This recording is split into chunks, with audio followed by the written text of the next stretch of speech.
In this video, we are going to talk to you about how you can set up a drip irrigation system under 500 rupees. So this is a pretty cool thing from Amazon. You can get it for under 500 rupees. I got it for 479 rupees. Let's see what all things are there. So there is a main supply line. There's a feeder line which you can connect to that. Then there's a bag full of lot of things. Now let's see what all things are there inside this bag. So first up, we have a instruction menu with a lot of instructions. Let's keep this aside. So it talks about how do you connect the system and everything, which anyways I'm going to talk to you about in this video. Now you also have a water tap connector which you can connect your taps and then connect the supply line. Then you have a pin which can be used to create holes in the main supply lines and then connect the feeder line into that. So I'll show the demo of how it's done as well. There's an end cap to close off the main supply line. Then we have different types of connectors like this, as well as some elbow connectors for corners and things like that. And this is the drip emitter, or let's say where you get the drops, right? And you connect there is also a stake which you can put it inside the ground or the soil, or let's say the pot, and then connect your drip emitter and then connect that to the feeder line. So the black part should actually go into the feeder line and not the blue part. So yeah, that's basically it, and you just have to put it inside the soil. And you also have some Teflon tape for sealing and things like that. And that's basically it. You have a lot of different types of connectors for almost 20 plants. Now first up, what we'll have to do is we'll have to set up the area. We'll have to set up all the plants. As you can see, I am actually keeping all the plants one by one in this area so that it's easy for me to set up the drip irrigation system. Now once we have set all the plants, then we have to put the feeder, or let's say the main supply line, and then we'll have to see the length of the main supply line, how much of that length is required.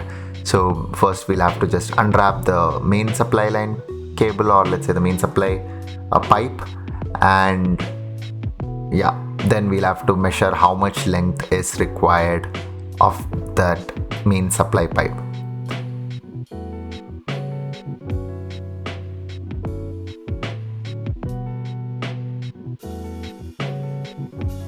Yeah, as you can see, I'm just trying to figure out how much length would be required. In the meanwhile, I'll just tell you that we'll also have to connect the tap connector into the tap so that it can be connected to the main supply line.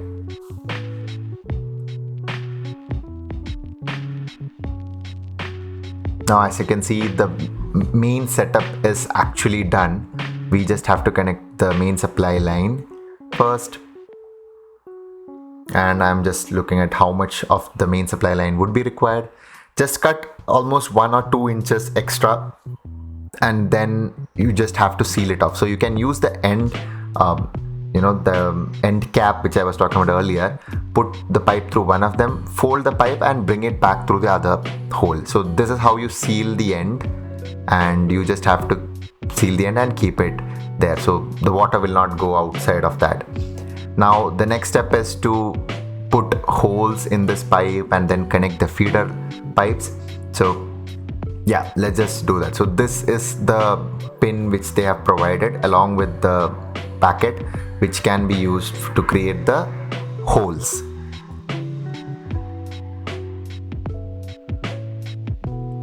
So first up, I'll just show you how to put the holes. You just have to take it and just press it like this, and you would get a hole where you can connect the feeder pipe lines. Yeah, just a hole like that. Now I'll just take the feeder line. You also would have to measure how much of the feeder line you require. So I'll just measure for one of them. I already measured that.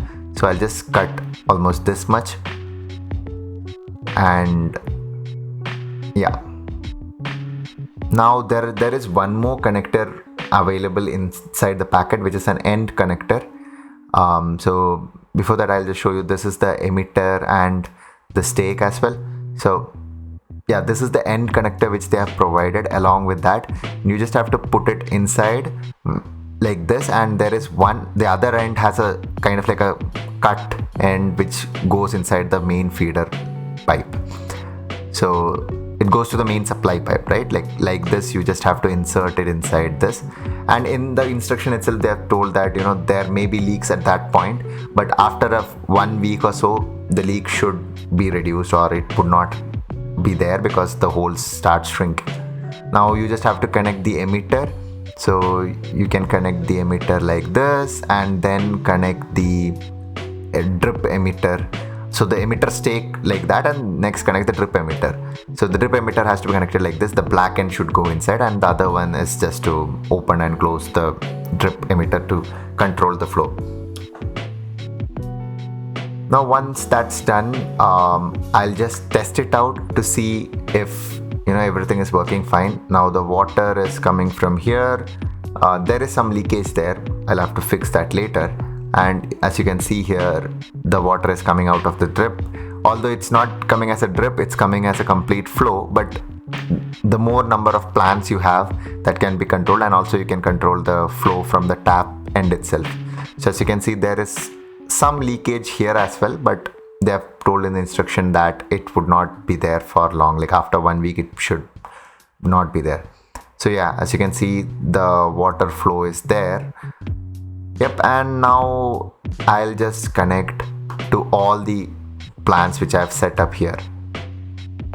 So feel free to skip, or you can just enjoy some music and see how I'm doing all the connections. In the meanwhile, if you have not yet subscribed to our channel, please do that. We keep on putting videos related to tech, or let's say anything related to Amazon finds and things like that. And if you have not yet subscribe and do press the bell icon. Also, if you want the link of this drip irrigation kit, I've put that in the description below so that you can easily get that from Amazon. So I'll let you know that it's an affiliate link, so we would also earn something from that as well.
Now I'm just showcasing you the last output. Like as you can see, the drip irrigation is working fine. Now there are a few issues with this, that the flow cannot be controlled much.